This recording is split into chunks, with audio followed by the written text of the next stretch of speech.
Le titre de ce livre, il est écrit par le bien-aimé frère de Van Fromke. Le titre du livre, Suprême Intention, le titre du livre Suprême Intention, l'auteur c'est le bien-aimé frère de Van Fromke. Nous sommes au chapitre 21, petit 5. Chapitre 21, petit 5. Quand un serviteur de Dieu réussit dans son ministère, aujourd'hui, ce ne sont en général pas les larmes qui en sont le signe.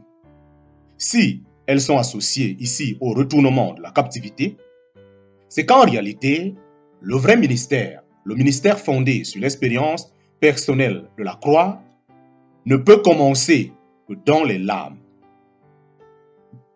Il en a été ainsi à travers les siècles pour tous ceux que Dieu avait spécialement mis à part. Et pourtant, même quand il n'y avait dans leurs circonstances extérieures aucun élément de joie, aucun signe de liberté, ils la connaissaient, cette liberté d'une vie vécue à son niveau absolu, parce que vécue pour l'intention suprême de Dieu. C'est la raison même de notre triomphe, qui nous séparera de l'amour de Christ, serait-ce la tribulation ou l'angoisse, ou la persécution ou la faim, ou la nudité, ou le péril, ou l'épée. Pour tous les autres, on peut être sûr que ces choses leur apporteront captivité et défaite, mais le peuple de Dieu possède une joie, une liberté qui ne sont pas affectées par les circonstances. C'était l'expérience de Paul, de Jean et de tous les apôtres. Et ce fut l'expérience des centaines de milliers de chrétiens qui les ont suivis sur ce chemin. Les paroles de Tersteegen, alors cruellement persécuté, révèlent bien la différence qu'il y a entre la liberté de toute oppression extérieure et le changement ou le retournement de la captivité. Ai-je besoin d'une loi pour m'attacher et faire de moi ton prisonnier? Non. Mon cœur captif est dans la joie maintenant de ne plus jamais être libre. Ai-je besoin d'une loi pour m'attacher et faire de moi ton prisonnier? Non. Mon cœur captif est dans la joie maintenant de ne plus jamais être libre. Chapitre 22. Quand Job eut sa captivité changée et fut rétabli dans son premier état, il fit une expérience qui devait avoir une très grande portée. Mais nous ne pouvons en apprécier l'importance nous-mêmes que si nous avons compris la suprême intention du Père de s'assurer la possession d'une glorieuse famille. D'entre tous les fils de Dieu, Job était l'un des plus précieux. Son histoire est pathétique. Par cet homme, en effet, alors que les attaques s'étaient concentrées sur lui, le Père s'apprêtait à manifester la manière dont il allait justifier et faire approuver tous ses actes face aux hommes, aux anges et à l'univers tout entier. Il réduira au silence les hordes accusatrices de Satan, en même temps qu'il provoquera et inspirera de la part de son immense famille une explosion de louanges comparable au bruit de grandes eaux. Notre Dieu est véritablement un Père merveilleux. S'en clamera-t-on. Commençons par jeter un coup d'œil distant sur cette rencontre dans les lieux célestes quand Dieu est accusé par Satan et que le défi est jeté. Commençons par jeter un coup d'œil distant sur cette rencontre dans les lieux célestes quand Dieu est accusé par Satan et que le défi est jeté. Chapitre 22, le défi est jeté. Chapitre 22, le défi est jeté. Un jour, là-haut, alors que les fils de Dieu se présentaient devant le trône, Satan apparut aussi parmi eux. Il vaut la peine ici de noter que c'est Dieu qui prend l'initiative de parler à Satan. Dans tes allées et venues sur la terre, as-tu remarqué, mon serviteur Job? Il n'y en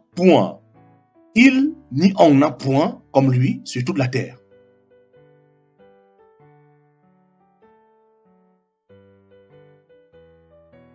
Il peut paraître étrange que Dieu attire ainsi l'attention de Satan sur Job.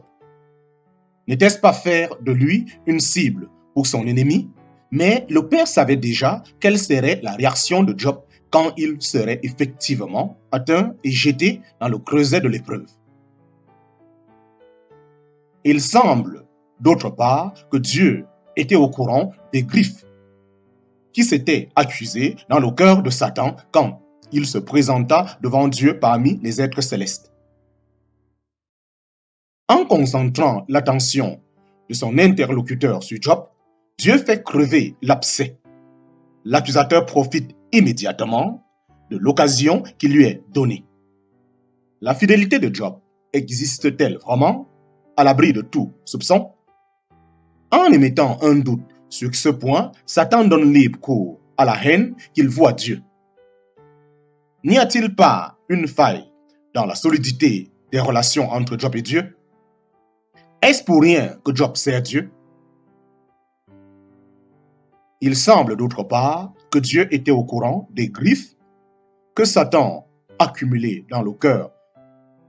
Il semble d'autre part que Dieu était au courant des griffes qui s'étaient accumulées dans le cœur de Satan quand il se présenta devant Dieu parmi les êtres célestes. En concentrant l'attention de son interlocuteur sur Job, Dieu fait crever l'abcès.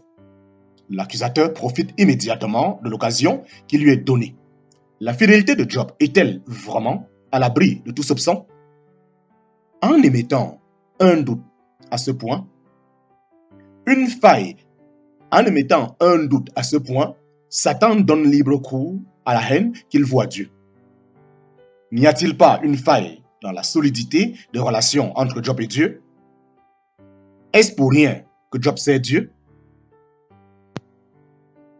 Par cette insinuation, il pense embarrasser Dieu.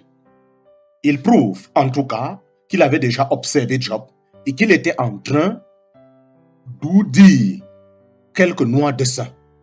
Non seulement il met en doute, avec un ricanement sarcastique, la pureté du caractère de Job, mais il prolonge son insinuation en mettant en cause le caractère même de Dieu. Tu payes les hommes pour qu'ils te suivent. Tu payes les hommes pour qu'ils te suivent. Qui donc refuserait ces fidèles services à quelqu'un qui vous tient lieu d'écran protecteur contre l'adversité et satisfait tous les désirs de l'âme? Tu payes des hommes pour qu'ils te suivent. Qui donc refuserait ces fidèles services à quelqu'un qui vous tient lieu d'écran protecteur contre l'adversité et satisfait tous les désirs de l'âme? Cette basse provocation donne à entendre que Dieu ne peut pas constituer une famille comme il le désire sans distribuer des cadeaux. Dieu achète-t-il les hommes? Dieu achète-t-il les hommes? Réduit à sa plus simple expression, le point central de l'acte d'accusation peut se formuler comme suit. Notre Père peut-il vraiment gagner des fils à sa cause sans user de corruption et promettre monts et merveilles? Une telle accusation exige une réponse. Est-il vrai que Dieu doit faire appel à l'égoïsme de l'homme pour réaliser son dessein? Ne peut-il obtenir des fils qu'à force de douceur et de gâterie? Quelle audacieuse atteinte à la sainteté de Dieu! Satan, lui, fait appel à l'orgueil, à la crainte, à la sensualité, à la cupidité, et il insulte Dieu en prétendant qu'il doit utiliser des méthodes semblables, abondamment pourvues d'un flamme à pas pour se procurer une clientèle. Il accuse virtuellement Dieu d'en faire autant. Tel est notre adversaire. Tel est notre adversaire.